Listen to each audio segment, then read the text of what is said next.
Sæluvikan í mínum huga það sem að félög, einstaklingar og jafnvel fyrirtæki, sérstaklega þó félög og einstaklingar í Skagafirði vilja bera borð fyrir íbúa hér í þessari einu viku. Þetta svona nokkuð svona uppskeruhátíð lista- og menningarlífs í Skagafirði og mitt hlutverk að safna saman, auglýsa eftir viðburðum, safna þeim saman og koma út þessari Sæluviku dagskrá sem verður borin í öll hús.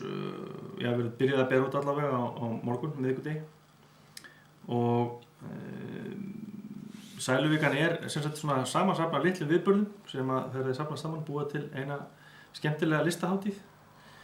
Og það mikið af föstum liðum og svona föstum viðburðum í Sæluviku. Hún er á sér auðvitað langa sögu og þar af leiðandi þó nokkuð svona hefðir. Og við höldum auðvitað, eða það eru margar þessar hefðir sem að verða með svipuðum hætti núna. Það á sunnudeginum, við setjum við Sæluviku. Í þetta skipti setjum við hana á sýningunni upp í Íþróttahúsi klukkan 2. Og þar mun karlakórinn Heimir koma fram og Ásta Pálmadóttir sveitarstjóri mun setja Sæluvikuna þar.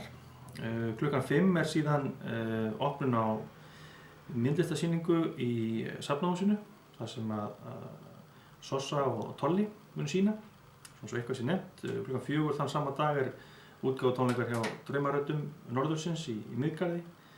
Leikfélagið frumsýnir síðan á sunnudagskvöldi sem líka hefð.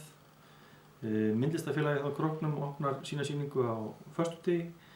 Og svona rekur hver viðburðurinn annan. Það löng hefð fyrir kirkjukvöldi á mánudagskvöldi.